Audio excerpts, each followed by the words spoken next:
నమస్కారం BSK news కి స్వాగతం. హెడ్లైన్ చూద్దాం.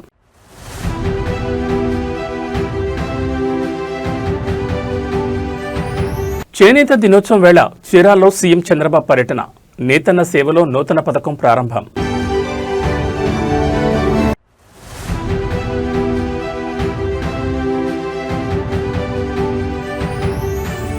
డోలి మోతల కష్టాల నుంచి గిరిజనులకు విముక్తి, డోలి రహిత ఆంధ్రప్రదేశ్ దిశగా కూటమి ప్రభుత్వం.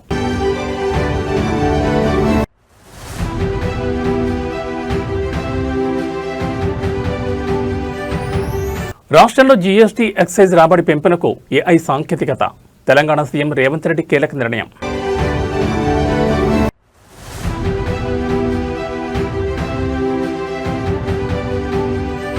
ఎఫ్సీఆర్ఏ నిబంధనల సమీక్షకు అంతర్జాతీయ విజ్ఞప్తి, ప్రధాని మోడీ అమిత్ షాలకు కేఏ పాల్, టీమ్ షీహి లేఖ. ఇక డీటెయిల్స్ చూస్తే 12వ జాతీయ చేనేత దినోత్సవాన్ని పురస్కరించుకుని బాపట్ల జిల్లా చీరాల నియోజకవర్గం కొత్తపేటలో ముఖ్యమంత్రి చంద్రబాబు నాయుడు పర్యటించారు. చేనేత కార్మికుల సంక్షేమ ధ్యేయంగా రూపొందించిన నేతన్న సేవలో నూతన పథకాన్ని ఈ సందర్భంగా సీఎం ఘనంగా ప్రారంభించారు. కొత్తపేట గ్రామంలోని ఓ చేనేత మగ్గం యూనిట్ను ముఖ్యమంత్రి ప్రత్యక్షంగా సందర్శించారు. యూనిట్ యజమాని బండారు బాలసుబ్రహ్మణ్యం సీఎంకు ఘన స్వాగతం పలగా మగ్గం వద్దకు వెళ్లిన చంద్రబాబు చేనేత కార్మికులతో నేరుగా మాట్లాడారు.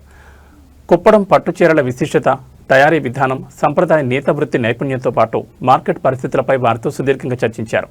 వన్ డిస్ట్రిక్ట్ వన్ ప్రొడక్ట్ విధానం ద్వారా చీరల కుప్పడం పట్టు చీరలకు అంతర్జాతీయ స్థాయిలో ప్రత్యేక గుర్తింపు లభించిందని, జీఐ ట్యాగ్ రావడంతో అమ్మకాలు ఏకంగా 30% వరకు పెరిగాయని చేనేత కుటుంబాలు సీఎం దృష్టికి తెచ్చాయి. అత్యుత్తమ వృత్తి నైపుణ్యానికి కేంద్ర ప్రభుత్వ అవార్డు కూడా దక్కడం పట్ల ముఖ్యమంత్రి చంద్రబాబు నాయుడు ఆనందం వ్యక్తం చేశారు. చేనేత రంగానికి పూర్వవైభవం తీసుకొచ్చేలా ప్రభుత్వం పూర్తి సహకారం అందిస్తుందని సీఎం హామీ ఇచ్చారు.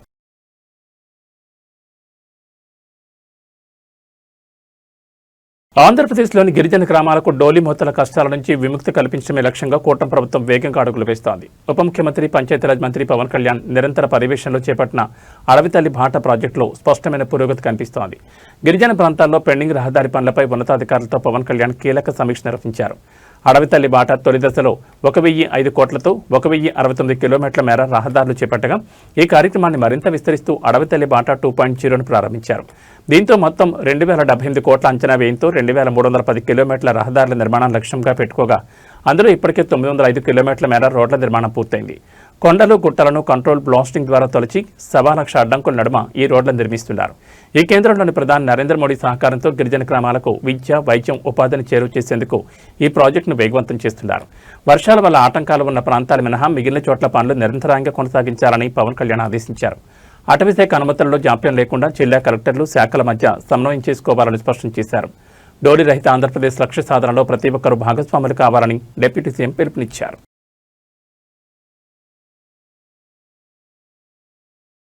తెలంగాణ రాష్ట్ర ఆర్థిక వ్యవస్థను మరింత పటిష్టం చేసేందుకు ముఖ్యమంత్రి రేవంత్ రెడ్డి కీలక నిర్ణయం తీసుకున్నారు. రాష్ట్రంలో జీఎస్టీ ఎక్సైజ్ రాబడిని పెంచేందుకు ఆర్టిఫిషియల్ ఇంటెలిజెన్స్ ఏఐ సాంకేతికతను రంగంలోకి దించనున్నారు. ఎంసీఆర్ హెచ్ఆర్డీలో బోధి పెవిలియన్లో ప్రముఖ ఆర్థికవేత్త అరవింద్ సుబ్రహ్మణ్యంతో పాటు రాష్ట్ర ఉన్నతాధికారులతో సీఎం విస్తృత సమావేశం నిర్వహించారు. ఈ భేటీలో జీఎస్టీ, ఎక్సైజ్ శాఖలో చేపట్టాల్సిన సంస్కరణలపై ప్రధానంగా చర్చించారు. అధికారులకు ఏఐ ఆధారిత సమాచారాన్ని అందిస్తూ పన్నుల వసూళ్లను మరింత సులభతరం చేయాలని నిర్ణయించారు. వ్యాపారులకు ఎలాంటి ఆటంకాలు కలగకుండా చూస్తూనే ఈజ్ ఆఫ్ డూయింగ్ బిజినెస్ దెబ్బతినకుండా టెక్నాలజీని సమర్థవంతంగా వినియోగించాలని అరవింద్ సుబ్రహ్మణ్యన్ను సీఎంకు సూచించారు. భవన నిర్మాణ సామగ్రి కొనుగోలులో జరిగే పన్ను లీకేజీలను అరికట్టేందుకు మున్సిపల్, రేరా, పంచాయతీరాజ్, విద్యుత్, ఆర్థిక, వాణిజ్య పనుల శాఖలను ఏఐ ద్వారా అనుసంధానించాలని సీఎం ఆదేశించారు. అనుమతుల దరఖాస్తు దశలోని నిర్మాణ సామగ్రి, పన్ను అంచనాలను నమోదు చేయాలని, ఈ డేటాను మీ సేవ, ఆరోగ్యశ్రీ, సీఎంఆర్ఎఫ్ వివరాలతో సమీకృతం చేయాలని స్పష్టం చేశారు. సమావేశంలో ప్రభుత్వ ప్రధాన కార్యదర్శి శాంతికుమారి, సీఎం సలహాదారు రామకృష్ణారావు మరియు పలువురు ఉన్నతాధికారులు పాల్గొన్నారు.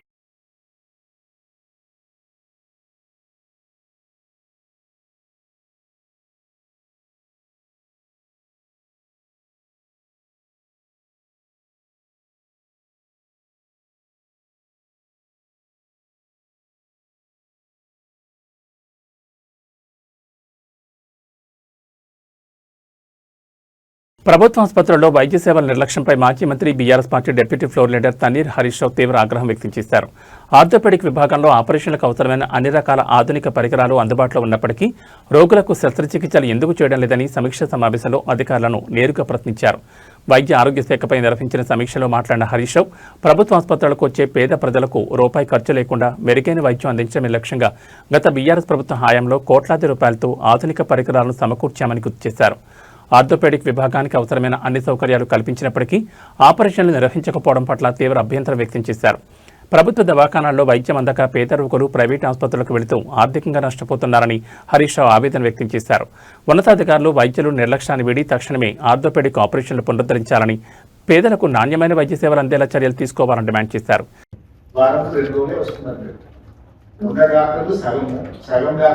సగం మంది మాత్రమే హాస్పిటల్కి వస్తున్నారు. 3 రోజులు 2 రోజులు వస్తున్నారు, 3 రోజులు రావట్లేదు హైదరాబాద్ నుంచి. అది 10 o'clock వచ్చి 2 o'clock పోతున్నారు. మీరు ఇన్ని ఎక్విప్మెంట్స్ కొంతమంది పెట్టింది కొనుక్కోండి. ఆర్థోపెడిక్ డిపార్ట్మెంట్ లో ఎంతమంది డాక్టర్స్ ఉన్నారు? వీల్ ఎక్స్ప్లోరీ ఆఫ్ ఆర్థోపెడిక్స్ హియర్ ప్లీజ్. ఏం పేరు డాక్టర్ గారు? Doctor Sudheer sir. నైట్ తీసుకోవద్దు, జనరల్ డిస్కషన్ మాట్లాడదాం. ఎంతమంది ఉన్నారు ఆర్థోపెడిక్ ఇప్పుడు మనకు? 6 ఫ్యాకల్టీ. 6 ఫ్యాకల్టీస్ అయితే 5 సార్. 5 6 ఉన్నాయి, 11 మంది. 4 పీసీస్. 11 4 15 మంది డాక్టర్లు ఒక ఆర్థోపెడిక్ విభాగంలో ఉన్నారు. ఇది ఏంటంటే ఆగస్టు. జూలైలో ఆర్థోపెడిక్ డిపార్ట్మెంట్ లో ఎన్ని సర్జరీస్ చేశారు?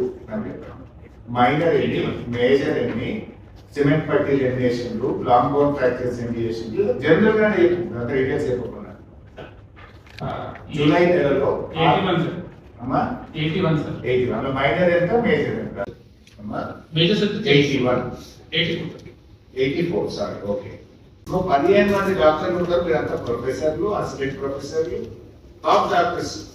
84 సర్జరీలు చేస్తున్నారు అంటే ఎట్లా అర్థం చేసుకోవాలి?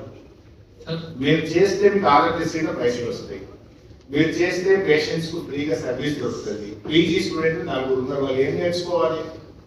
రోజుకు మీకు సపరేట్ థియేటర్ కూడా పెట్టించిన orthopaedic. Theatre separate for you. భారత ప్రధాని నరేంద్ర మోడీతో జరిగిన భేటీ జాతీయ స్థాయిలో ఆసక్తికరంగా మారింది. ప్రధాని మోడీని కలిసి ఆయనతో పలు అంశాలపై సుదీర్ఘంగా చర్చించడం ఎంతో సంతృప్తిని, సంతోషాన్ని ఇచ్చిందని పేర్కొంటూ సోషల్ మీడియా వేదికగా వెల్లడించారు. ఈ ప్రత్యేక సమావేశానికి సంబంధించిన వివరాలు ప్రస్తుతం నెట్టింట వైరల్గా మారాయి. న్యూఢిల్లీలో ప్రధాని అధికారిక నివాసంలో ఈ భేటీ జరిగింది. ఈ సందర్భంగా ప్రధాని నరేంద్ర మోడీతో విస్తృతంగా, అర్థవంతంగా చర్చలు జరిపినట్టు తెలిపారు. ఇది నేను ఎప్పటికీ గుర్తుంచుకునే ఒక మధురమైన ఉదయమని అభివర్ణించారు. ప్రధాని తన విలువైన సమయాన్ని కేటాయించి అందించిన సలహాలు, సూచనలు మరియు మార్గదర్శకత్వానికి ప్రత్యేక ధన్యవాదాలు తెలిపారు. దేశ పురోగతి, పలు కీలక విషయాలపై ప్రధాని చూపిన చొరవ, ఆయన అందించిన దిశానిర్దేశం ఎంతో ప్రేరణనిచ్చాయని పేర్కొన్నారు. ప్రధాని మోడీతో దిగిన ఫోటోలు మరియు భేటీకి సంబంధించిన వివరాలను సామాజిక మాధ్యమాల్లో పంచుకోవడంతో అభిమానులు, నెటిజన్ల నుంచి పెద్ద ఎత్తున స్పందన వస్తోంది. ప్రధాని మోడీతో జరిగిన ఈ భేటీకి సంబంధించిన పూర్తి వివరాలు త్వరలోనే మరిన్ని వెలుగులోకి రానున్నాయి. భారతదేశంలో విదేశీ విరాళాల నియంత్రణ చట్టం అంటే FCRA సవరణ బిల్లుపై అంతర్జాతీయ స్థాయిలో చర్చ నడుస్తోంది. ఈ చట్టానికి సంబంధించిన నిబంధనలను పునర్వ్యవస్థీకరించాలని కోరుతూ ప్రజాశాంతి పార్టీ అధినేత డాక్టర్ కేఏ పాల్తో కలిసి అమెరికా సెనేటర్ టీమ్ షీహీ భారత ప్రభుత్వానికి కీలక విజ్ఞప్తి చేసినట్లు సమాచారం అందుతోంది. ప్రధాని నరేంద్ర మోడీ మరియు కేంద్ర హోంమంత్రి అమిత్ షాలకు పంపిన ఈ విజ్ఞప్తిలో FCRA సవరణ బిల్లులోని కొన్ని నిబంధనలను పునఃసమీక్షించాలని కోరారు. స్వచ్ఛంద సంస్థలు, సామాజిక సేవా విభాగాలు అంతర్జాతీయ విరాళాలు పొందేందుకు ఎదుర్కొంటున్న సాంకేతిక, చట్టపరమైన ఇబ్బందులను తొలగించేలా ఈ చట్టాన్ని సులభతరం చేయాలని అమెరికా సెనేటర్ టీం షీహీ అభిప్రాయపడినట్టు తెలుస్తోంది. ప్రపంచవ్యాప్తంగా పలు దేశాల్లో శాంతి, సామాజిక సేవా కార్యక్రమాలు నిర్వహిస్తున్న డాక్టర్ కేఏ పాల్ ఈ అంశాన్ని అమెరికా ప్రతినిధుల దృష్టికి తీసుకెళ్లారు. దీని ఆధారంగా స్పందించిన సెనేటర్ టీం షీహీ భారత ప్రభుత్వంతో సంప్రదింపులు జరిపి FCRA నిబంధనల్లో సడలింపునిచ్చేలా చూడాలని ప్రధాని హోంమంత్రిని కోరారు. ఈ విజ్ఞప్తిపై భారత కేంద్ర ప్రభుత్వం మరియు హోంశాఖ ఏ విధంగా స్పందిస్తుందనేది ఆసక్తికరంగా మారింది.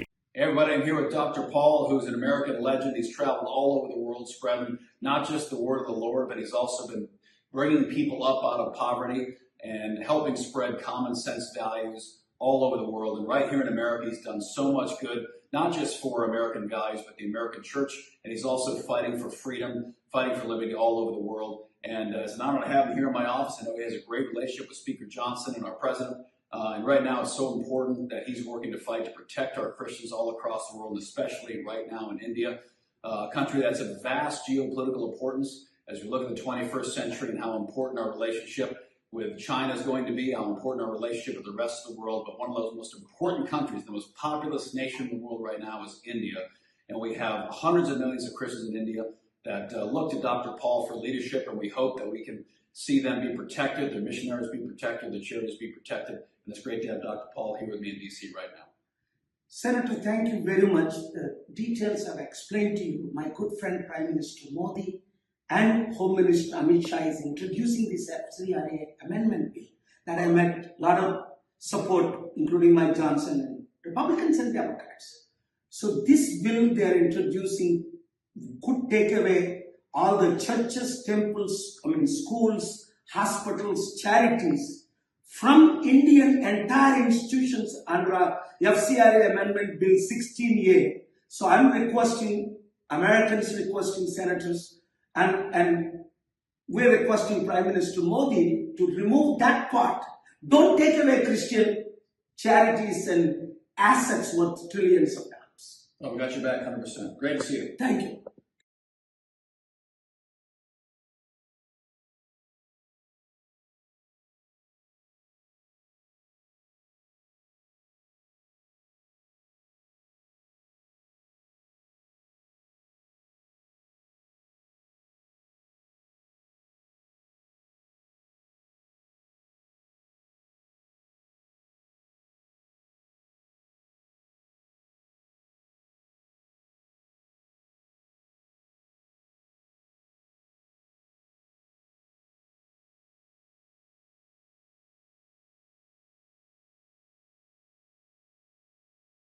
కాకినాడ జిల్లాలో తీవ్ర విషాదం మరియు ఉద్రిక్తత చోటు చేసుకుంది. ఫీజు చెల్లించలేదనే కారణంతో కాలేజీ యాజమాన్యం తీవ్ర మానసిక ఒత్తిడి గురిచేయడంతో ఇంటర్మీడియట్ ప్రథమ సంవత్సరం చదువుతున్న అరవింద్ అనే 17 సంవత్సరాల విద్యార్థి ఆత్మహత్యకు పాల్పడ్డాడు. శ్రీ చైతన్య జూనియర్ కాలేజ్ నిర్వాహకుల వేధింపుల వల్లే తమ పిల్లాడు ప్రాణాలు తీసుకున్నాడని విద్యార్థి కుటుంబ సభ్యులు, స్థానికులు తీవ్ర ఆగ్రహం వ్యక్తం చేస్తున్నారు. కాకినాడలోని శ్రీ చైతన్య జూనియర్ కాలేజీలో అరవింద్ ఇంటర్మీడియట్ ఫస్ట్ ఇయర్ చదువుతున్నాడు. గత కొన్ని రోజులుగా బకాయి ఉన్న ఫీజు కట్టాలని కాలేజ్ యాజమాన్యం విద్యార్థిపై తీవ్ర ఒత్తిడి తెచ్చినట్టు తెలుస్తోంది. అందరి ముందు ఒత్తిడి చేయడంతో తీవ్ర మనస్తాపానికి గురైన అరవింద్ ఆత్మహత్య చేసుకున్నాడు. సమాచారం అందుకున్న విద్యార్థి బంధువులు, తోటి విద్యార్థులు కాలేజ్ వద్దకు భారీగా చేరుకుని ఆందోళన దిగారు. విద్యార్థి ఆత్మహత్య వార్తతో ఆగ్రహంతో రగిలిపోయిన విద్యార్థి బంధువులు, విద్యార్థి సంఘాల నాయకులు శ్రీ చైతన్య కాలేజీలకు దూసుకెళ్లారు. కాలేజీలోని ఫర్నిచర్ను ధ్వంసం చేయడంతో పాటు ప్రిన్సిపల్పై దాడికి యత్నించారు. దీంతో కాలేజ్ ప్రాంగణంలో తీవ్ర భయాందోళనలు, ఉద్రిక్తత నెలకొంది. సమాచారం అందుకున్న పోలీసులు సంఘటనా స్థలానికి చేరుకుని పరిస్థితిని అదుపులోకి తెచ్చేందుకు యత్నిస్తున్నారు. విద్యార్థి ఆత్మహత్యకు కారణమైన కాలేజ్ యాజమాన్యంపై కఠిన చర్యలు తీసుకోవాలని విద్యార్థి సంఘాలు డిమాండ్ చేస్తున్నాయి. కాకినాడ విద్యార్థి ఆత్మహత్య ఘటనపై పోలీసులు కేసు నమోదు చేసుకుని విచారణ జరుపుతున్నారు.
హైదరాబాద్ సరూర్ నగర్ స్టేడియం వద్ద తీవ్ర ఉద్రిక్త వాతావరణం నెలకొంది. హైదరాబాద్ పరిధిలో డ్రైవర్లు, అసిస్టెంట్ పోస్టుల భర్తీ కోసం నిర్వహిస్తున్న ఫిజికల్ ఈవెంట్స్ కు నిరుద్యోగులు భారీ సంఖ్యలో పోటెత్తారు. ఒకేసారి వేలాది మంది అభ్యర్థులు స్టేడియం వద్దకు చేరుకోవడంతో తీవ్ర తోపులాట చోటు చేసుకుంది. హైడ్రా విభాగంలో మొత్తం 150 ఖాళీల భర్తీకి సంబంధించి ప్రకటన వెలువడింది. ఇందులో 100 DRF అసిస్టెంట్ పోస్టులు, 50 హెవీ వెహికల్ డ్రైవర్ పోస్టులు ఉన్నాయి. ఆగస్టు 8, 9 తేదీల్లో ఉదయం 5 గంటల నుంచి సరూర్నగర్ స్టేడియంలో ఈవెంట్స్ ప్రారంభమవుతాయని అధికారుల ప్రకటనతో తెల్లవారక ముందే వేలాది మంది అభ్యర్థులు స్టేడియం ప్రాంగణానికి చేరుకున్నారు. ఈ ఎంపికల్లో క్వాలిఫై కావడానికి కఠినమైన శారీరక ప్రమాణాలు నిర్ణయించారు. 170 సెకన్లలో 800 మీటర్ల రన్నింగ్, 15 సెకన్లలో 100 మీటర్ల పరుగు, 4 మీటర్ల లాంగ్ జంప్తో పాటు 7.2 కేజీల షార్ట్ పుట్ను 6 మీటర్లు విసిరాల్సి ఉంది. ఈ కఠిన నిబంధనల మధ్య ఈవెంట్లలో పాల్గొనేందుకు అభ్యర్థులు ఒకేసారి లోపలికి వెళ్లేందుకు యత్నించడంతో గేట్ల వద్ద తోపులాట జరిగింది. పరిస్థితిని అదుపు చేసేందుకు అధికారులు, భద్రతా సిబ్బంది చర్యలు చేపట్టారు.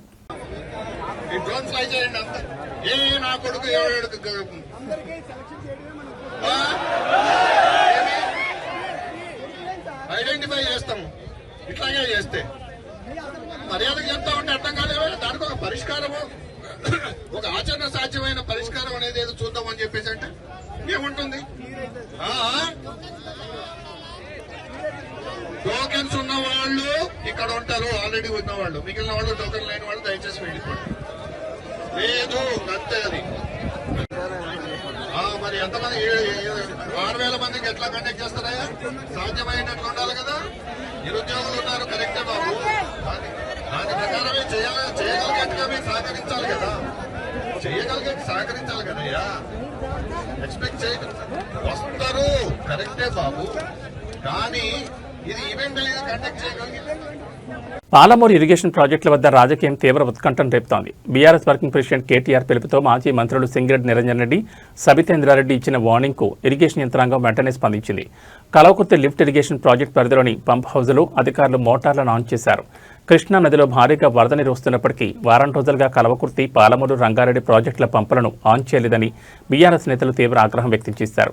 ఆగస్టు 11 లోపల పంపులు ఆన్ చేయకపోతే నార్లాపూర్ పంప్ హౌజ్ను ముట్టడిస్తామని హెచ్చరించారు. ఈ అల్టిమేటం వెలువడిన గంటల వ్యవధిలోనే అధికారులు ఎల్లూరు, జొన్నల బొగుడ, గుడిపల్లి పంప్ హౌజుల్లో మోటార్లను స్టార్ట్ చేసి నీటిని విడుదల చేశారు. ఇదే రీతిలో Palamuru, Rangareddy lift irrigation project పంపులను కూడా తక్షణమే ఆన్ చేయాలని బీఆర్ఎస్ నేతలు డిమాండ్ చేస్తున్నారు.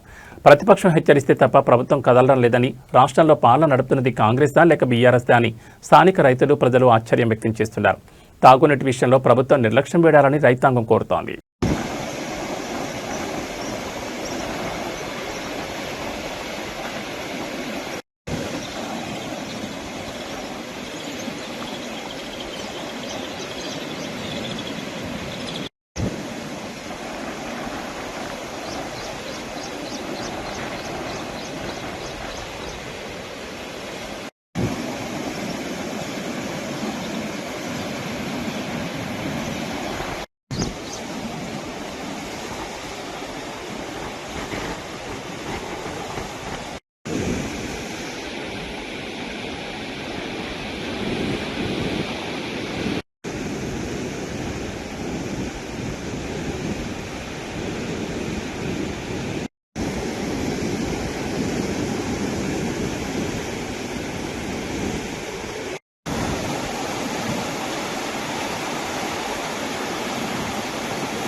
హైదరాబాద్ అంతటా ఆషాఢ శ్రావణ బోనాల వేడుకలు ఎంతో భక్తి శ్రద్ధలతో ఘనంగా కొనసాగుతున్నాయి. ఈ పవిత్ర మహోత్సవాల సందర్భంగా నటి, నిర్మాత నిహారిక కొణిదెల పాతబస్తీ మీర్ ఆలం మండిలోని ప్రముఖ శ్రీ మహంకాళేశ్వర ఆలయాన్ని సందర్శించారు.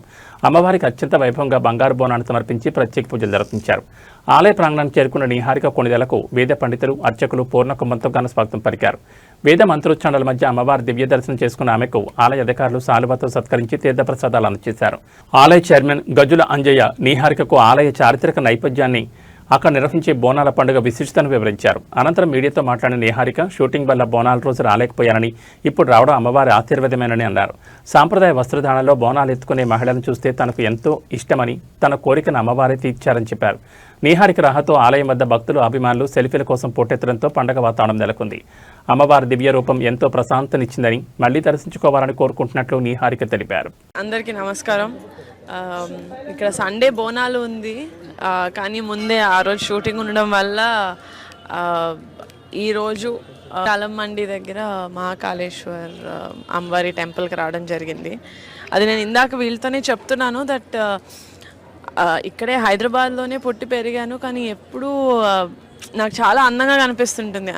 ఆడవాళ్ళందరూ బోనాలు ఎత్తుకొని అందరూ మహాలక్ష్మిలాగా రెడీ అయ్యి వెళ్తుంటారు బోనాల టైంలో. నేను జస్ట్ 3-4 డేస్ బ్యాకే ఎవరితోనో చెప్తున్నా, నేను ఇక్కడే కదా పుట్టి పెరిగాను, నన్ను కూడా ఎవరైనా చెప్పచ్చు కదా, తీసుకెళ్ళచ్చు కదా అని. అలా అడిగానో లేదో ఇలాగ తీరిపోయింది నా కోరిక. సో అప్పుడే అదవుతుంది అమ్మవారు చాలా స్ట్రాంగ్ అని ఇక్కడ చాలా చాలా సో చాలా చాలా ఆనందంగా ఉంది. అసలు దర్శనం చాలా బాగా జరిగింది. అమ్మవారి విగ్రహం అయితే అసలు చాలా చాలా రేడియంట్గా ఉన్నారు. చాలా మంచిగా అనిపించింది ఇప్పుడు దర్శనం చేసుకోవడం. అండ్ మళ్ళీ మళ్ళీ దర్శనం అవ్వాలి అని కోరుకుంటున్నాను. So thank you so much. అందరికీ బోనాలు శుభాకాంక్షలు. ఫస్ట్గా థ్యాంక్ యూ సో మచ్ అండి నన్ను ఈ దేవాలయానికి ఇన్వైట్ చేసినందుకు. అది నిజంగా అమ్మవారే పిలిచింది అనుకోవాలి, ఎందుకంటే నేను కరెక్ట్గా ఒక 5 రోజుల ముందు నుంచి మా ఆఫీస్లో ఎవరితోనో మాట్లాడుతున్నా. నేను ఆంధ్ర వెళ్ళి అటు సైడు పూజలు అవి చేస్తున్నాను, కానీ నాకు ఎప్పుడు ఉండింది బోనాలు ఎత్తుకోవాలి, ఎలా ఉంటుంది అది. ఎందుకంటే చూస్తుంటాను, నేను హైదరాబాద్లోనే పుట్టాను, ఇక్కడే తెలంగాణలో అన్నీ ఎప్పుడు చూస్తాను, కానీ ఎప్పుడు అది నాకు చాలా కళగా అనిపిస్తుంది.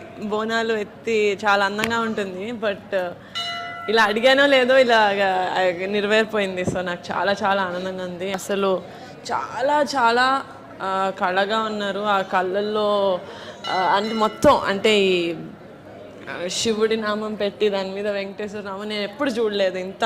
హైదరాబాద్ బులియన్ మార్కెట్లో బంగారం ధరలు మళ్లీ విపరీతంగా పెరిగాయి. ఒక్కరోజు 1000 రూపాయలకు పైగా ధర ఎగబాకడంతో మార్కెట్లో కొత్త రికార్డులు నమోదవుతున్నాయి. నేటి బంగారం, వెండి ధరల పూర్తి వివరాలు చూస్తే హైదరాబాద్ బులియన్ మార్కెట్లో 24 క్యారెట్ల 10 గ్రాముల ప్యూర్ గోల్డ్ రేటు ఏకంగా 1090 రూపాయలు పెరిగి ప్రస్తుతం 152,350కి చేరింది. ఇక ఆభరణాల తయారీకి ఉపయోగించి 22 క్యారెట్ల 10 గ్రాముల బంగారం ధర 1000 రూపాయల ఎగబాకి 139,650 పలుకుతోంది. కొనుగోలుదారులు ఈ భారీ ధరల పెంపును గమనించాలని నిపుణులు సూచిస్తున్నారు. మరోవైపు వెండి ధరలు కూడా గరిష్ట స్థాయిలోనే కొనసాగుతున్నాయి. ఇవాళ కేజీ వెండి రేటు 2,49,900 వద్ద స్థిరంగా ఉంది. తెలుగు రాష్ట్రాల్లో వర్షాలు దంచుకొడుతున్నాయి. తెలంగాణ, ఆంధ్రప్రదేశ్లోని పలు జిల్లాల్లో నిన్న అర్ధరాత్రి నుంచి నాన్ స్టాప్గా భారీ వర్షాలు కురుస్తున్నాయి. వాగులు, వంకలు ఉప్పొంగి ప్రవహిస్తుండటంతో పలు చోట్ల రాకపోకలకు తీవ్ర విఘాతం ఏర్పడింది. దీనికి సంబంధించిన దృశ్యాలు ప్రస్తుతం సోషల్ మీడియాలో వైరల్గా మారాయి. తెలంగాణ రాజధాని హైదరాబాద్తో పాటు భువనగిరి, కామారెడ్డి జిల్లా బెక్కునూరు, ఎల్లారెడ్డి, సూర్యాపేట జిల్లా మేళ్ల చెరువులో కుండపోత వర్షం కురిసింది. ఇక ఆంధ్రప్రదేశ్లోని ఎన్టీఆర్ జిల్లా జగ్గయ్యపేట, గుంటూరు జిల్లా తుళ్లూరు, పల్నాడు జిల్లా దాచేపల్లి ప్రాంతాల్లో వర్షం దంచుకొట్టింది. లోతట్టు ప్రాంతాలు జలమయం కావడంతో ప్రజలు తీవ్ర ఇబ్బందులు పడుతున్నారు. ఏపీలోని పలు ప్రాంతాల్లో ఉరుములు, పిడుగులతో కూడిన భారీ వర్షాలు పడే అవకాశం ఉందని స్టేట్ డిజాస్టర్ మేనేజ్మెంట్ అథారిటీ హెచ్చరించింది. మరోవైపు తెలంగాణలోని కరీంనగర్, సిద్దిపేట, మహబూబాబాద్, భద్రాద్రి కొత్తగూడెం జిల్లాలకు వాతావరణ శాఖ ఎల్లో అలర్ట్ జారీ చేసింది. భారీ వర్షాలు, పిడుగుల ప్రమాదం ఉన్నందున ప్రజలు, ముఖ్యంగా రైతులు, పశువుల కాపర్లు సురక్షిత ప్రాంతాల్లో ఉండాలని అధికారులు విజ్ఞప్తి చేస్తున్నారు.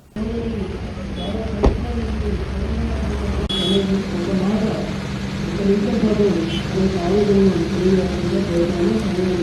you.